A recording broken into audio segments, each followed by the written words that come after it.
I don't always listen to podcasts, but when I do, I listen to STEM Talk, interviewing the most interesting people in the world of science and technology. Stay curious, my friends. Welcome to STEM Talk. STEM Talk. STEM Talk. STEM Talk. STEM Talk. STEM Talk.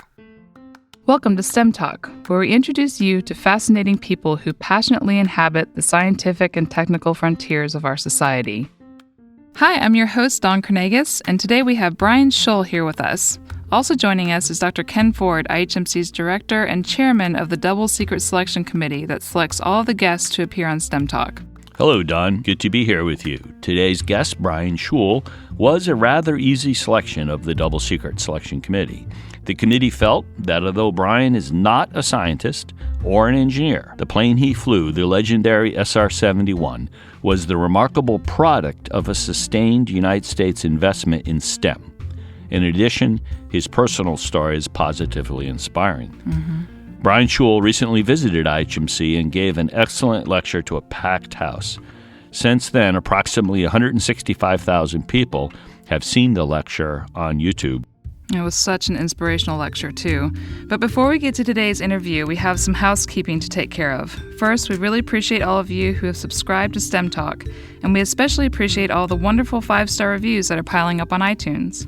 As we announced in several earlier episodes, the Double Secret Selection Committee has been continually and carefully reviewing the iTunes reviews with an eye towards selecting the best reviews to read on STEM Talk. There are extra points for pithiness, wit, and of course, lavish praise. If you hear your review read on STEM Talk, just contact us at stemtalk@ihmc.us to claim your official STEM Talk shirt.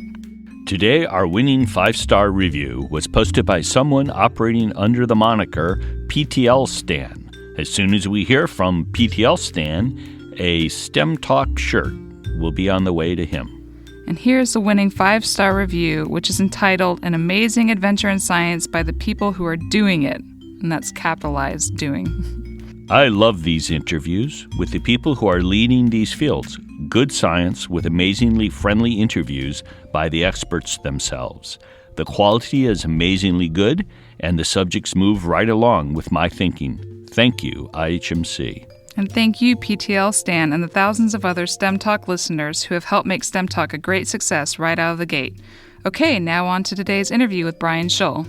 Fasten your seatbelts, as the SR-71 is a wild ride. Flying close air support missions in Vietnam, Brian Shul flew 212 missions before his aircraft was shot down. Severely burned in the crash, he was given little chance of survival. He spent 1 year in hospitals, endured 15 reconstructive surgeries, and after countless hours of physical therapy, Brian surprised his physicians, and perhaps everyone but himself, by returning to flying jets. He flew the A-7D, the A-10, and became an airshow demonstration pilot.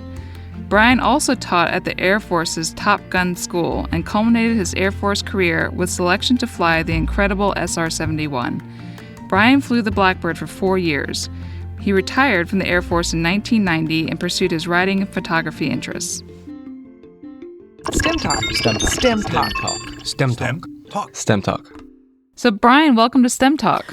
Well, thanks very much for having me. Yeah, thank you for being here. So Brian, let's talk a little bit about your childhood and adolescence. You were born in Quantico, Virginia to a military family? That's correct. My father spent 32 years in the Marine Corps and was born right there at Quantico. So what motivated you to join the Air Force? Well, actually, it was on my dad's advice. I told him, of course, growing up in that environment, I wanted to be a Marine pilot, and he said, no, if you want to fly, go to the service where the flying was the primary mission. He said, if you want to drive a boat, join the Navy. If you want to carry a rifle, join the Marines. If you want to fly, join the Air Force. And under no circumstances will any son of mine be in the Army.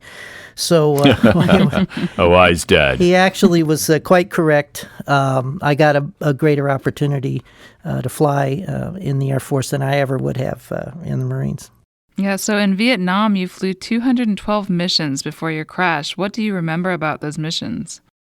Well, I was a young lieutenant, and I was learning more at a very young age in my aviation career than I ever would have in any other environment. So if you could stay alive and get through it all, and there was a lot to be gained from the experience, and you matured as an aviator, and you learned so much in a very short time. When you thought you were going to die, still in the plane you piloted that was about to crash, you once said that a sobering, calm feeling came over you. Can you talk a little more about that moment and the ones that followed up until you were lying in a hospital bed in Okinawa?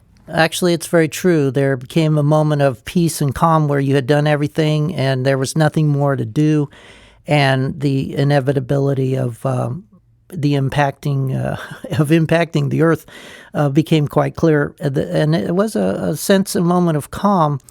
And for just a brief moment, you actually could see your life kind of flash before your eyes in a nanosecond. I could see the funeral. I could see my parents standing at graveside. I mean, it was just a blur of kind of like you were in a movie.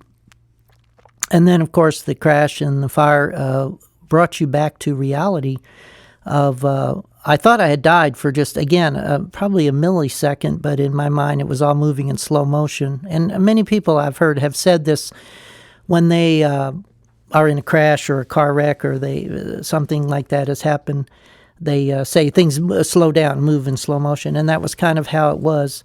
And I felt like everything was slowed down to the point where many seconds had evolved when in fact it all was very quick. But the heat of the fire and the reality that I had not died and was still alive became apparent to me rather quickly with the pain of the fire. And I then started my egress procedure, which, thanks to a lot of very good Air Force training, I was doing everything blindly since the helmet visor had melted and I couldn't really see anything. And so I was just trying to unbuckle and strap and try to crawl out of the airplane on the wrong side because there was a tree on the side you normally get out of. So it was once things got back down to you were still alive, it became a rush to just get out of the airplane.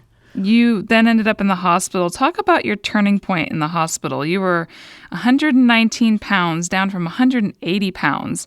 You were unable to eat and pretty much wanting to die. So what happened? What made that transition from wanting to die to wanting to live? You know, it's kind of a mental thing, and as is most things in life, and from where you gain your real strength in life is an attitude and a mentality of desire and wanting to get well or get through it. I, of course, as you said, had periods of deep depression and wanting to just die and not feeling I could cope with the pain or the procedures to even get better. It was pretty much you were weak, but you were weak physically, and if you could have a spark mentally, my spark came one day, as I mentioned in my talks, that I heard Judy Garland singing Somewhere Over the Rainbow on the radio the day that they had the kids playing soccer out there, and I could see the kids' soccer field and hear them, and I just thought, there's so much in life still that's worth living. I'm still young. I maybe there's a chance I could even survive all this, and it just was basically a change of attitude and a wanting to get through it, and not ever realizing whether I'd be able to have a normal life, ever fly again, ever do anything. It didn't matter at that moment. It was just, okay, you're either going to try to get well and fight this, or you're just going to give up. And it became down to just those two choices. And I just had an epiphany of change of heart there and said, well, then from that day on, as difficult as it was, and my body still went through a lot of pain and things, you had a purpose, you had a mission, you were on you just changed direction. And it's hard to describe, but many people who have been in those situations say very similar things. I've talked to POWs, I've talked to people that were in hospital long term. You have to have the mental attitude, you have to have the desire to want to go through it, and you have to just be pointing yourself in the right direction, and that comes in many different forms for different people. Absolutely. And so after you made that kind of mental turn. How soon after that did you leave the hospital in Okinawa? Well, I had 2 months there in intensive care, so I had probably another month to go after that there. And then I was well enough to be flown to Fort Sam Houston, Texas, to the main burn center there. And I spent about a year total, 15 surgeries and a year. Then miraculously popped out one day, and much to the surprise of everyone. I don't think the Air Force was quite ready to have me back. And it was, I always tell this story and everything, and people give me a great deal of credit when, in reality, we must say, and I very vehemently want to say, I'm the product of a lot of people who helped me along the way, from therapists to surgeons to nurses to doctors to Air Force flight surgeons to people still pulling for me at the personnel center. I mean, there were a lot of people who had a lot to do with getting Brian Shul out of a hospital bed back into the cockpit. I can only tell the story from my point of view, but I'm well aware and know there are many, many people who were behind you on that. As much as it did feel like you were very alone many days when the Air Force kept sending you your discharge papers and wondering why you weren't signing them. So it was an uphill battle, but there were friends along the way and people who believed in that you could do it. So I do want to make that clear. And where was your family during all of this? Well, my parents lived right here in Florida, in St. Petersburg, and they did come visit me at the hospital after I'd been there about 6 months. And I was able to come home for a 2-week period in between some surgeries. And I had phone conversations with my brother and sister all the time. So it was a very difficult thing for people to come to the hospital there and visit. It's a very difficult kind of hospital ward to walk through and see. And it was very tough on my parents, but they're very strong people, incredible people, and they were very supportive and just did everything to help you along the way. Uh-huh. And you had mentioned that you came back to the U.S. and then had 15 reconstructive surgeries. Is there anything that you remember about those procedures? Yeah, I hated all of them. No, it was. I'm not a doctor. I had never spent any time in hospitals, and I'll tell you, it was all new to me. Things that they could do and wanted to do to your body to release scar tissue, to help graft skin. I didn't know anything about all that, and it was an amazing procedure. Not all of which always worked all the time. And back in the 70s, when I was going through it, they had not perfected a lot of the procedures as well as they have today. So there was a lot of experimental things happening, and it was called the Institute of Surgical Research for a reason. And they tried a lot of skin grafts and things. And I just found it amazing that the human body could go through all that and still wants to keep healing itself, and is so remarkable in its strength to want to just heal itself. I was in awe of my own body that it could do that. A lot of therapy, I had steel pins drilled through each joint of my fingers, thinking I'd probably never type again or use my hands again, and in fact that wasn't true. But of course, it took a great deal of therapy and overcoming the pain and just wanting to do it. You had to want to do your therapy, and it's not an easy thing to want when you know it's just going to hurt for the whole time you're doing it. But if you don't do it, and again, that's where I had very, very good people who didn't listen to my pleas of, no, I don't feel like doing it today, or no, stop, or no, we'd play little games to get you through it. And they were extremely helpful in that way, and were not at all concerned about worrying about your pain tolerance. They really wanted to get you back to full function. And so I owe a lot to them. Yeah. And you went from this incredible, impressive recovery and all the way to flying the Blackbird. Can you describe your gradual, determined climb to flying the Blackbird? Well, I had absolutely no idea or a desire to fly that airplane. When I got out of the hospital, I just wanted to be able to fly again at all. And flew the A-7 and then was selected to be in the first A-10 squadron, and ended up getting back, kind of getting my feet wet again. After a few years, I was doing real well. I was teaching at the Air Force Top Gun School and doing a lot of things. And one day it just came to me that as a senior officer, I definitely didn't want to do a staff job, and I wanted to stay in the cockpit, and there were very few opportunities in the Air Force to do that. One of them was if you wanted to be a spy pilot and fly the Blackbird, which was a difficult assignment to get, you could be a senior officer and still be flying every day. So I applied, and I was very, very fortunate, again, to be selected and have the backing of my commanders. And they only trained two pilots per year in that program. And keep in mind, only 93 men in history got to fly it. So it was quite a big deal, and I was very fortunate to get to do it. And it just sort of fell into place in that part of my career. Again, a very the more I was very lucky, but the more I learned about the plane and the more that I was aware of the program and all, the more fascinating. Of course, you do a week-long interview for that. You get to be at the base for a week looking at the plane and learning all about it, putting the spacesuit on and going through a series of interviews and things. And it left me very impressed. Some people, it turns them away because they're not interested in flying in a spacesuit in an airplane where you can't shoot back.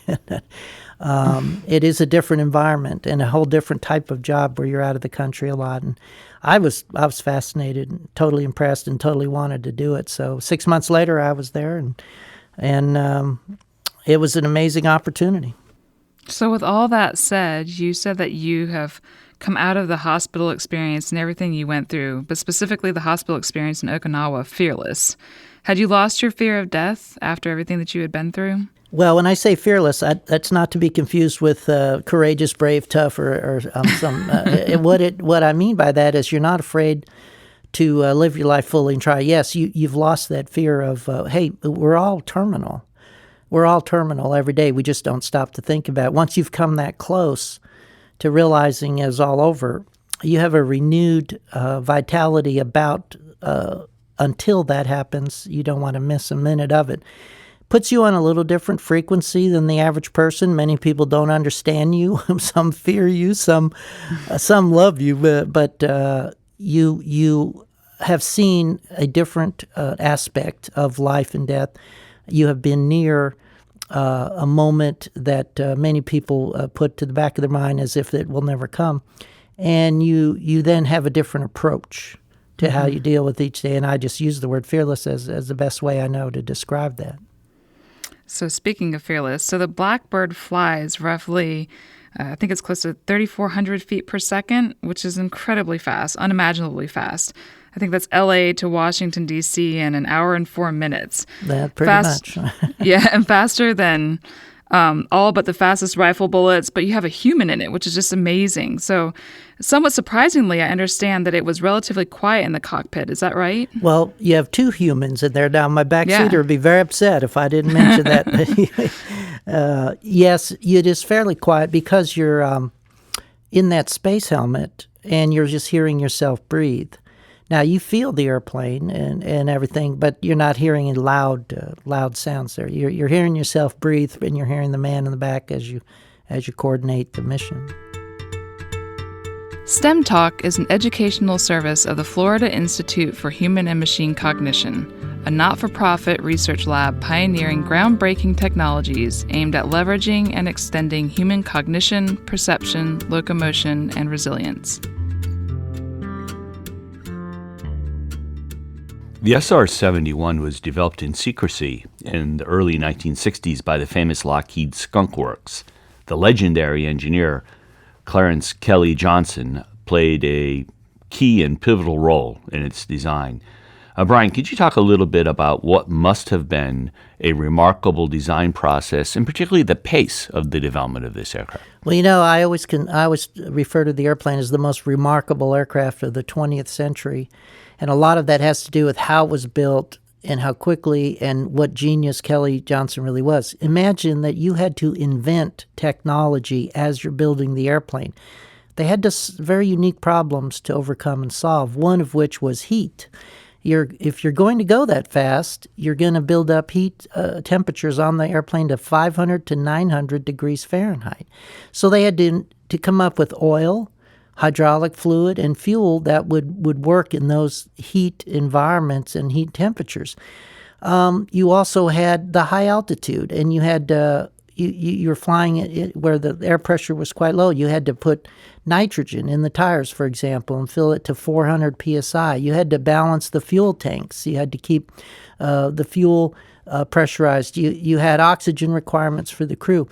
They literally were inventing technology in those days that was well ahead of its time. Not to mention, most of all, they're building the airplane out of titanium, which has never really been done because you can't forge titanium. You have to hand build each one like a Swiss watch. It's a brittle, lightweight metal, but it will withstand the heat, and it will create or enable you to build a large enough airplane to that would not be too heavy. Kelly Johnson had thought about this airplane a long time, and he already was ready to go when Eisenhower was embarrassed with the U-2 going down on May Day in 1960 and said, "Give me an airplane that can't shoot down." He was already had a little head start and was ready. 18 months later, they rolled out that airplane. And that's what you can do when you lock the door and just let your engineers go to work. You don't have a lot of government interference like you see today with many projects that take years and years to happen. You just can never do that again. Well, they did it, and they still never solved some of the problems. Did you know there were no fuel tanks in that airplane? The skin of the airplane is the fuel tank. They never could come up with a material that would withstand the heat and the altitude. So the airplane seeped fuel through every crevice all the time. It was very unique. It was one of a kind in the deepest sense. Hand built, only built 50 total Blackbirds of all the versions.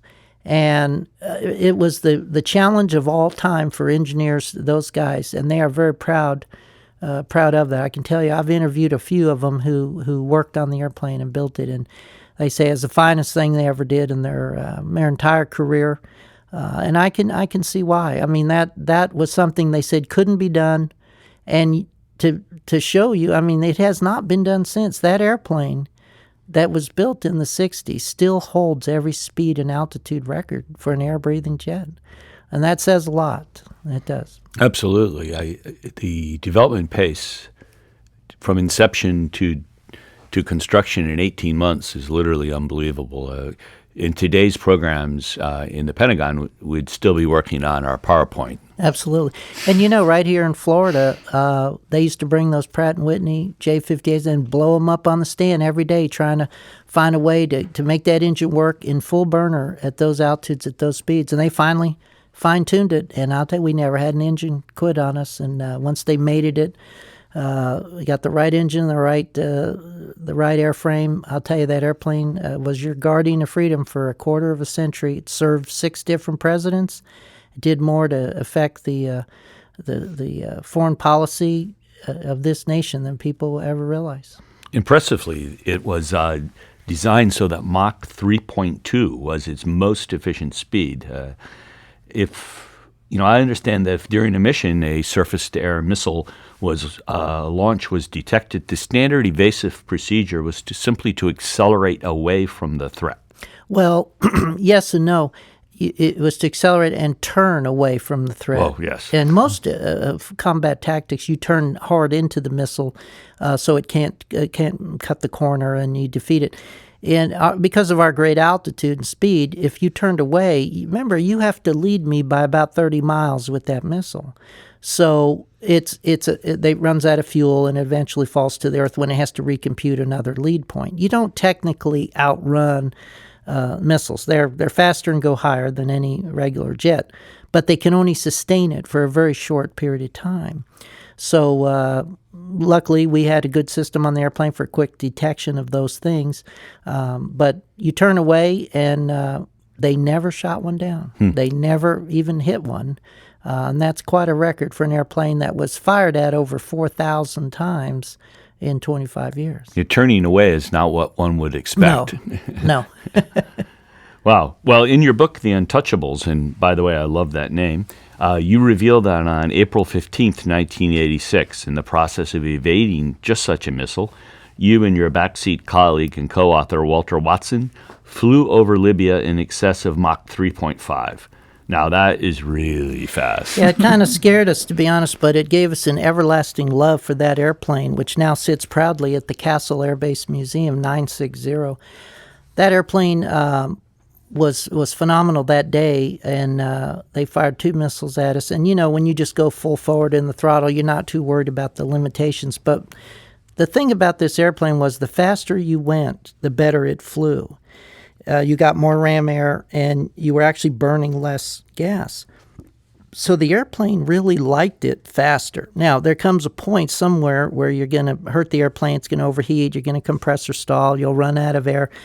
There has limits. It doesn't have an infinite scale.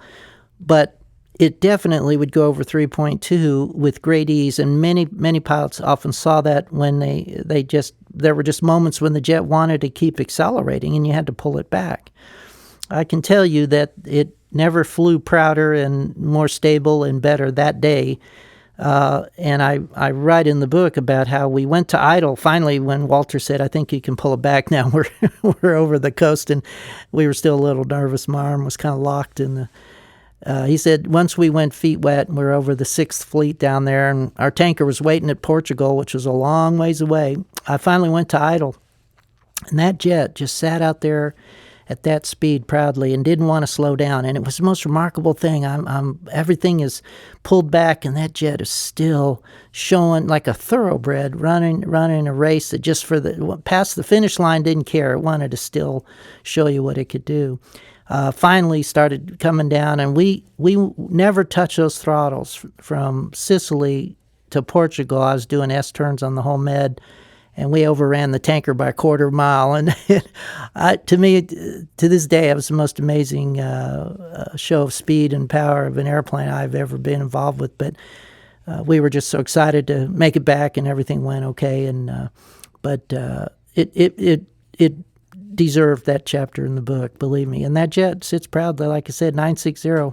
I guess we've made that plane a little bit famous in that we wrote about it in the book. But as it turns out, we found out later that aircraft has more combat missions on it than any other SR-71. So it was a proud airplane that day.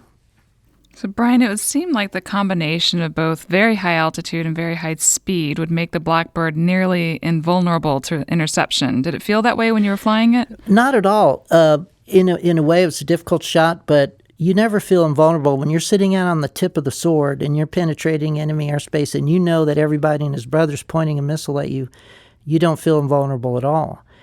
We used to have the F-15 and F-14 guys stateside do intercepts on us to give us some confidence, because the Russian MiGs were getting some pretty good air-to-air missiles, and they had some good zoom capabilities up to 70,000 plus.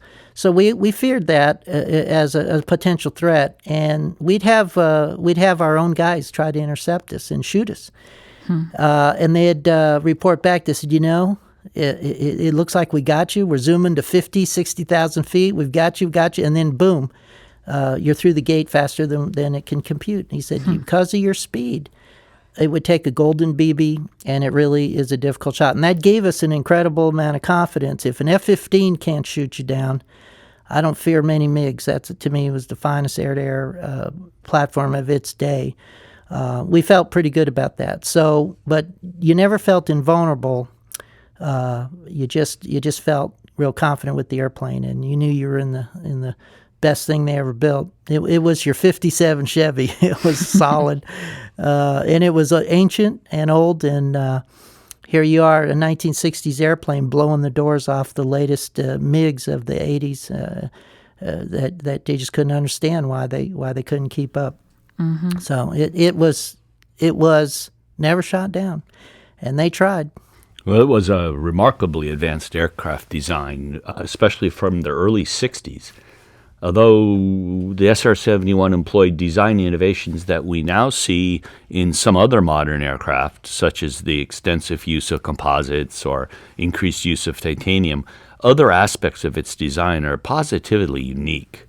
Yeah, so I know, Brian, you've talked about the fact that the SR-71 was notorious for leaking fuel when on the ground prior to takeoff. Can you talk a little bit about that unique feature? It was designed to leak. The first early flights, what they found was that the heat expansion was causing the brittle titanium to crack. So they had to go back to the drawing board and once again just came up with this unbelievable idea to say, well, we'll just build expansion joints into the airplane and let it leak when it's on the ground or subsonic before it heats up. You would never think of doing this on any airplane, and one reason they could get away with it was the fuel was very non-flammable. You could throw a lit match into a bucket of this fuel and it would extinguish the match. We carried a chemical agent on board, triethylborane, that had to light off the fuel every time you started or lit the afterburner. Well, you would seep on the ground, the jet would you'd see puddles. Look at any picture you see of the jet in any book, any old Lockheed, there's a puddle underneath that airplane. And we just got used to it. It wasn't like you're losing all your fuel. Then, sounds like a Harley. Well, as you came off the tanker, you're still seeping a little fuel, but around Mach 2, the jet sealed like Tupperware, and you didn't lose a drop. And you did notice it on your fuel gauge. You weren't losing, all your gas on the ground or anything. But it was a messy airplane to be underneath. It would eat the polish off your boots if you walked under one. But it was non-flammable, and it was just built into the design. Another one of those unique designs about the airplane that you shake your head and go, but it worked, and it sealed so well, and it worked. It didn't crack anymore, and that was just what you lived with. Even starting the engines on the Blackbird was unique. Originally, the Blackbird's engines started with the assistance of two big block V8 engines externally mounted on a start cart. Brian, could you talk a little bit about this? Yeah, it was the most amazing sound. The first time I watched a start sequence, you had twin Buick Wildcat V8s, a tandem in a start cart, run up to 6,000 RPM, and the sound was like a NASA car race or something. It was just I thought, what is that? It was incredible. And then what you had was the triethylborane, when you moved the throttle from off to idle, dumped a shot of this highly volatile chemical into the burner section, ignited the fuel, and you have this mini explosion every day in the back end. Then the fuel's lit, and then you're in idle, and then you do the same process on left. Eventually, they went to the big Chevy block engines, and then eventually they got a start system with a very high compressor type thing. But there was the crew chiefs loved tuning those things and the sound of them, and it was just another one of the unique aspects of a program that really was a throwback to the 50s and 60s, where you stepped a little bit back in time into that Century Series jet era when you walked into that hangar and saw an SR-71 start. But there was nothing ancient or old looking about that airplane when it taxied out. It was alone in its superiority to all other planes in so many ways. Just the way it looked. I still can't. I think everyone who ever flew it, if you hear a love and affection in my voice and a difficulty in trying to truly describe, it's because it really it was that kind of airplane that was more than the bolts and nuts and titanium. It really was a living, breathing entity that you got to know intimately, and it would affect you for the rest of your life. The air inlets were a key design innovation that allowed the SR-71 to cruise at over Mach 3.2, essentially keeping airflow into the engine subsonic. Could you talk a little bit about that? It seems incredibly clever. Well, it is incredibly clever. If the one aspect of this airplane that was extremely different for the pilots to learn, and also the one aspect that gave it the ability to outrun all the latest MiGs and everything, was the moving inlet system. Ben Rich was a genius in coming up with this, and the inlets actually moved aft 1 5/8 of an inch per tenth of Mach number beyond Mach 1.4. Now, you will never forget these numbers the rest of your life because they were so critical, and you watch the gauge, and they better be matched, and they better be symmetrical, and they better be moving on schedule. Once they were full aft, at 26 inches. The jet was like a rocket, a bullet. And now you're getting a lot of free ram air around the edge of the inlet dumped into the burner. So that's why you're burning less fuel the faster you went. That's a very simplistic description, but if you saw the diagram in the flight manual, it's so complex of all the things that are going on. But that movable inlet spike was the key. Now, in the early days, they had some problems with one spike maybe being a little off from the other and giving it a yaw moment, which caused them to lose some airplanes catastrophically. You don't want a yaw moment at 3,000 miles an hour, 2,300 miles an hour. So they put little computers into the airplane in the 80s. They never had any computers in the plane till 85. And that was simply to monitor the spike position so that if one was a little further than the other, one had an unstart, the other would sympathetically follow. An unstart was not the engine quitting. It was the inlet losing the shock wave and having to pick it up and start over and would go full forward. Well, you would not want an inlet to go full forward at 2,000 knots when you got one aft and one forward. Now you're going to hydroplane and break up the airplane. So that's all the computer was doing, was monitoring. So the spike inlet system was the heart of why they've never been able to duplicate this airplane again. It's really a complex but ingenious system to build that worked wonderfully. It was a little bit of a headache for the pilot. You had to really watch it. And every now and then you'd get a little bit of an unstart, would slam your head against the side of the window, and the better you got with the airplane, usually the less you got. But sometimes atmospheric conditions and temperatures and just the roll of the dice that day, you'd get a little unstart. But the inlet system was the heart of what made that airplane radically different than most aircraft that say, yeah, we can go over Mach 2. Refueling seems to play a key role in the life of an SR-71 pilot. On a typical mission, I understand that it was common to take off with half a bag of fuel and then to tank once you're up. And I'm thinking of the performance of tankers and the performance envelope of the SR-71, and I'm wondering if you would talk a little bit about refueling and what was that like? Well, it was very challenging. And I will say the reason we refueled right after takeoff was we would always take off with one half a fuel load, so you wanted to top off. Refueling, obviously you were picked for the program because you were experienced, you had refueling experience, but it was still a challenge in that small cockpit window with the space helmet on, and you got 17 tons of titanium out there, and you're taking on 65,000 pounds of fuel, which is going to change your whole gross weight, your center of gravity, it's going to move after everything. Now, the tankers are going to give you 300 knots, 305, maybe 306 on a really good day. At 290, you kind of fall out of the sky. So you're not comfortable. You're on a slow end of the spectrum. The problem was as you took on your fuel, you started sliding off the boom. And near the end, that last 10 or 15,000 pounds, you'd have to light one afterburner ever so gently. So now you're flying sideways and you're modulating this very heavy, slow airplane now with one throttle, and you just got, again, one of the many abnormally unique things about the airplane you just got used to.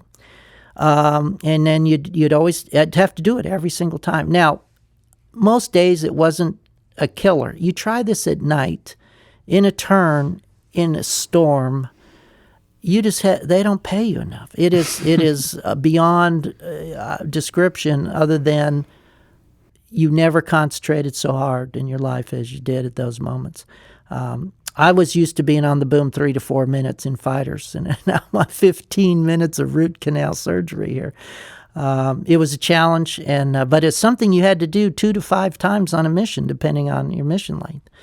It was a beautiful thing to see the tankers out there, and you come up and, again, on a clear sunny day and everything's fine, no weather. And again, you try this we flew out of England and Okinawa many a day. There was not clear blue skies, and you'd have to get the fuel. If you don't get the fuel, the mission isn't going.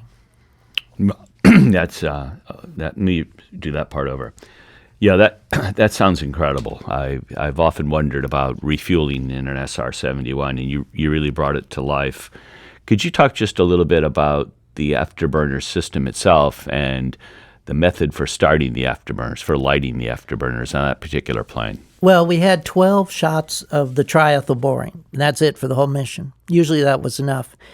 And say you're coming off the tanker, and now you want to accelerate to start your climb up to 80,000 feet or so. You go into afterburner, light the burners, and then go full burner. Every time you came into afterburner, a big shot of that TEB had to ignite the fuel in the back end there, so you felt a little explosion. And hopefully they lit it simultaneously, especially on takeoff, you hoped, so you didn't get that little yaw, although occasionally there'd be a little second hesitation there on one. And then you flew the whole mission in afterburner, which is unusual again because most airplanes would either run out of fuel, overheat, or just not function that very well. They'd be out of gas. This airplane had enough fuel. The inlets go, the faster you went, less fuel you burned. You were big enough. You could withstand the heat because of the way the engines had ceramic tile in it and the way the jet was titanium. You were flying with technology that, as ancient as it was still uniquely different from all other airplanes. So you sat up there in burner all day, and that engine just loved it. And you can't say enough good about the products they made and they picked and the vendors that helped build this airplane because it worked. And it had a higher mission success rate than most airplanes in history for the number of sorties it flew over those 25 years. Brian, I thoroughly enjoyed your last lecture here at IHMC. And when you were here, you told the IHMC audience that the Blackbird did more to help win the Cold War than you will ever know. Can you elaborate a little bit on this in the general sense? Yeah, and again, just in a very general sense, I used to tell stories saying, okay, did you ever wonder why President Reagan went to so many SALT talks? And every time, everyone thought he was just going to get hammered by Gorbachev and everyone, and that they weren't going to relent. And he'd come home every time with some concession by the other side, and everyone would go, wow, he is the master negotiator. And what you didn't know was that they'd be negotiating, and the Russians would say, no, we're not testing those missiles. We told you we weren't going to. Reagan would slide an 8x10 glossy across the desk, say, well, Walter and Brian have a picture here, and say you're a lying commie, Now, of course, that's a loose translation, but don't kid yourself that this airplane didn't give the Joint Chiefs of Staff and the President of the United States a plan B in that briefcase and have the hidden card. We know it did many times. And that's why when I say it did more to affect your things I don't even know, because we weren't allowed to know everything either. They told us very little in many ways. Mm-hmm. But we knew. And when you saw pictures in the paper the next day or you saw the news brief and all, you knew that you were having an effect. And it felt very good to be fighting communism in that way and winning, bringing the Berlin Wall down. We just couldn't be prouder to have been a part of that in that airplane. That retired undefeated, untouched. It was the epitome of Yankee technology, what you could really do. But keep in mind, it was flying from the Vietnam War over Hanoi to the Gulf War, right before the Gulf War broke out. That's a lot of geopolitical events that were going on in that period. And this jet was involved from the Middle East War to Honduras to Cuba to Korea, you name it. And that's why I say you just didn't realize many of those images were SR-71 images. They were not satellite images. So it's a great span of time that I wouldn't even be privileged to know all of the things that I just know a lot of the missions that now that we know they're declassified that it flew all those years. So Brian, tell us a little bit more about Walter Watson and your relationship with him. Who? What? Isn't this a single man? Oh, yeah, the guy in the back. Oh, the Gib. Yeah, the guy in back. That guy. Walter and I are best friends to this day, and we're very fortunate in that we really genuinely became very good friends. Not every crew did. And just a brilliant engineer. Now, Walter had the distinction of being the only African-American officer in Air Force history to be a part of this program. So we were kind of I want to say famous crew, but maybe we got a little more press than we wanted. Here's this guy. Oh, the guy was in the burn hospital. Came and look, he's flying the world's fastest jet now and passed an astronaut physical. And then here's the first black guy, and they're a team. You know, it was just like Mel Gibson and Danny Glover. You know, we were all of a sudden, because all those movies came out right at that time. So it was kind of funny, and our friends kidded us, but we ended up being a really good team, and we flew together for 4 years. And I have the utmost respect for Walter as just a brilliant engineer, and you needed a guy like that in the back seat. The man in back has no stick to fly the airplane, no forward visibility. His job, his head's down, he's working all the secret stuff, he's working all the cameras, all the sensors. He is the heart of the mission. My job was to keep the pointy end forward. And it was a full-time job to just fly the plane. Walter was working all the magic stuff. I always kidded him that if we ever shot down, he was the spy. I'm just the driver. But he was critical to that whole mission. And he was the main navigator. Navigation system was all in the back seat. So you had to learn to work as a team because both cockpits were radically different. And that's why the training of this airplane took 1 year, longer than any other training I ever had in any other airplane. So Walter and I had to learn to communicate, and that was the key. The first 6 months in that simulator, all those simulator training exercises, you had to really learn. And the best thing Walter and I ever did, we were having a little trouble the first few months of training, like every crew did. And I'd go over to his house on Saturday night, would spread out all the books on the floor, and after his wife would always cook me dinner, and we'd sit there and I'd go, all right, when I say this is what I'm looking at. And he says, yeah, but when you say that, I don't have that. So this is what I see. And we were just having a big problem. But one day a magical thing happened. We showed up for our simulator, and the instructors were gone. They had an air show, and one of the jets broke, and they didn't make it home. And they said, hey, you know what? You guys have a free period. You can just, do your own little scenario and get some cockpit time here. Mm-hmm. So we had this brilliant idea. Walt said, come here. While we have this free I want you to come here and sit in my seat and see what I'm seeing when you're, having all these emergencies up there. So I did. And I was humbled. I thought, oh, my God, you got to be watching all this stuff. And when I'm yelling at you about I got a high oil pressure, you don't even have an oil pressure gauge over here. And he said, yeah, I got my head down over here on this little navigation magical panel here, and I'm looking at So it was this incredible hour of, wow, Walter, I will never yell again. You are just doing. And then I said, Walt, come on up here to the front seat. Mm-hmm. I want to show you what I got to look at when I'm screaming and yelling, because I need some help. I need someone to be reading that checklist. And I said, put your hand on the stick. We're going to let you fly it here now. And, of course, Walter was equally humbled and said, oh, my God, there's so many gauges. And no wonder you see that light come on and you don't have anything else to tell you anything except the guy in the back reading it to you. So we, in one day, had the most wonderful, valuable sim we ever did. And after that, we not only communicated better, we had a higher respect for what the other guy was doing. We were like a married couple after that. The honeymoon was over, and we were totally a strong pair. And we flew that way all the time. And that's why I think to this day we're best friends. Walt and I still do some talks together. We do special presentations called Spy Pilot Chronicles. We do about once a year. We do like a 2.5 hour thing, and they love, the audiences love Walter, because I talk about everything going on in the front seat, and he says, well, let me tell you what it was really like, to be the heart of the system. People love him because he's a very, very mild-mannered, soft-spoken, laid-back kind of guy, but a brilliant, very deep guy. So a man vital to the mission, and made it a lot more fun because we ended up liking each other and becoming really good friends to this day. And we're very proud that, in fact, here it is April, coming up on our Libya mission 50th anniversary, and we really, or 40th, I think. So we're in touch all the time. We email all the time. But I was lucky. I always said I had the best backseater in the squadron. So, Brian, you're also known I'm not sure if he said that about me. But I'm sure it goes both ways. We'll just think that for now. So, Brian, you're now known as a successful photographer. How did you first develop your passion for photography?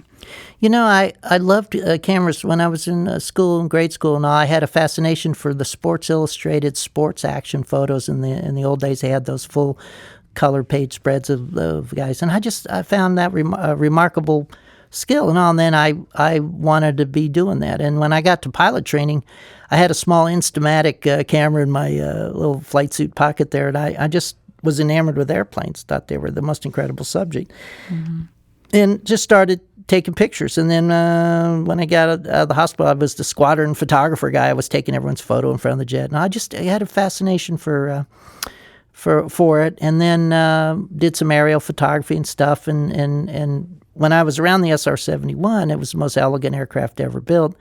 It was a match made in heaven of pure love and passion for photography and the greatest model you would ever want to photograph.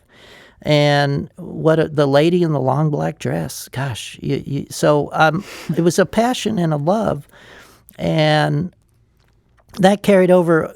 I was always an outdoor person. I always said I could have been a forest ranger if I wasn't a fighter pilot. But on weekends, all my career, I was always out hiking and camping and hiking and mountain climbing and stuff. And got my camera involved in a lot of that. And then when I got out of the Air Force, I did a lot of nature photography, and I had more time to do it and develop. I was always learning and reading. And but I'll tell you, in recent years, as a pilot, my big love is nature's flyers, the birds. And I've really gotten into doing the bald eagles and the hawks and egrets, pelicans, things, even butterflies. And I kind of put that in my show a little bit. But as an aviator, I found a deep passion and love for nature's flyers, and I'm in awe of how they do it, what they do, and you realize the real reason man wanted to fly in the first place when you watch the birds. So I carried my photography and my nature photography into kind of come full circle. I'm back into aerial photography to a sense, but I'm on the ground now watching the birds.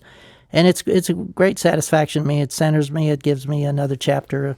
I'm opening up a gallery in California of my nature work, along with some of my airplane pictures. So it'd be a real eclectic mix of, we call it from butterflies to blackbirds. So that tells you. But it's just a love and passion. And one of the things I learned laying on my back in the hospital was, if you're not doing your passion in life and doing things you love, you're wasting those minutes, because it's all over all too quick. So I don't miss a moment. In fact, when I'm done with this interview, I'm heading down South Florida. I'm going to be doing some bird photography for the next week, just because I'm on this part of the country, and I'm not going to miss the opportunity. So I'm making it more of a priority. Otherwise, you just don't do it. And I really enjoy doing it. We'll put a link in the show notes to your webpage. Oh, okay. And also to your earlier lecture at IHMC. Something like 130 or 150,000 people have watched that lecture. Yeah, it's amazing. I don't always listen to podcasts, but when I do, I listen to STEM Talk, interviewing the most interesting people in the world of science and technology. Stay curious, my friends. I was just watching, we had the Blue Angels flying overhead, actually around downtown. I think it was yesterday or the day before. And I watched them flying, and then I've watched some birds fly right after that. And it's interesting to see the comparison between the two. Well, it's amazing. Birds do all the things that we do. We copy them. They fly formation. They have teamwork. They slow down, put their gear and flaps down to land. They're just all the things that we thought we were so uniquely and cool doing in our fighter jets and all. We're mimicking what nature already perfectly made. We just did it faster, maybe, or louder, but we really never did it better. Yeah. No, and you don't land in trees and spoil my car. Yeah, and they just don't get cold sitting out there in the winter. I just can't believe those ducks are in that water. I go, how are you in that cold water? Oh, Brian, you talked about how photography centers you. You've also said flying centers you, and you said, I've had 42 extra years that I shouldn't have had. Can you expand on that a little bit? Yeah, I really believe that. I celebrate every year on April 11th. I celebrate my second birthday in life. I could have easily had my life over at 25 years old and said, well, that's it. And many people did, and never, younger even, in their 20s, 19-year-olds never came back from that war. Mm-hmm. And I thought, wow, look at all that I have gotten to do, see, and be in the years, those 42 years I left the hospital. And I'm in awe of that, and I'm grateful, and I'm humbled by it. And it just shows me that my theory is correct, that life is short and you got to do it. Don't be afraid. Fearlessly approach your passions to do them because you don't know how many years you have.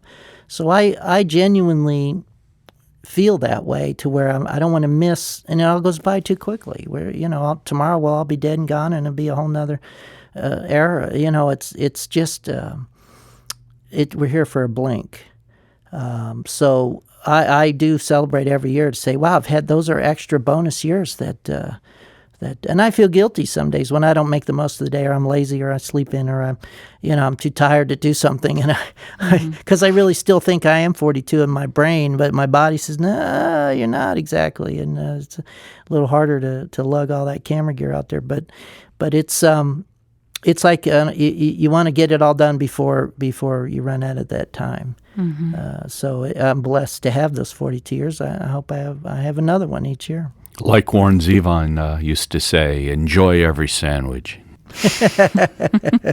Exactly. Well, if you're not, I don't understand why people are spending 10, 20 years of their life doing things they don't enjoy. Yeah. What do they think is going to happen later after that? That, now I'm going to discover a whole new way to live life and enjoy things. No, you will never discover that now because you've detuned yourself impounded the life out of yourself with boredom or lack of motivation or any energy to want to do. I'm lucky I had other chapters of my life to go to. I know a lot of people when they quit flying, a lot of guys went to the airlines and on it kind of put them to sleep, and I don't think some of them have never recovered. They just their lives went on, and the last exciting thing they ever did was fly that Blackbird in 1988 or something.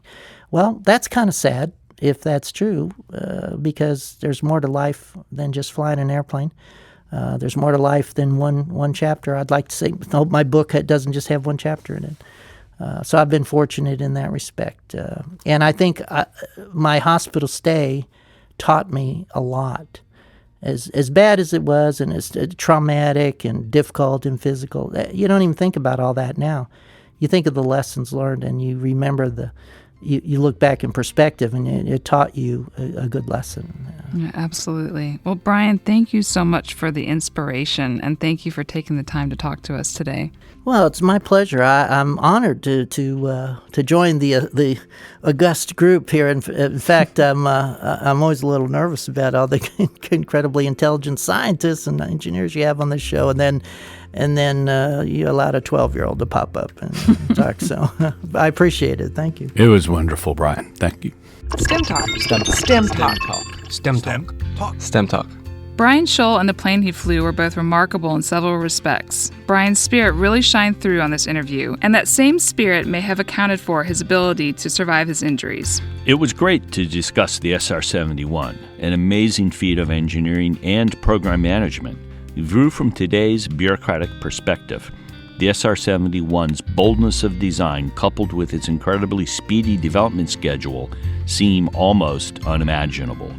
In many ways, I'm in awe of the audacious engineering endeavors, including Apollo, that the United States accomplished in the 1960s. Absolutely. I invite you to visit the STEM Talk webpage, where one can find the show notes for this episode and learn more about Brian Shul, stemtalk.us. This is Dawn Carnegie signing off for now. And this is Ken Ford saying goodbye until next time. Thank you for listening to STEM Talk. We want this podcast to be discovered by others. So please take a minute to go to iTunes to rate the podcast and perhaps even write a review. More information about this and other episodes can be found at our website, stemtalk.us. There, you can also find more information about the guests we interview.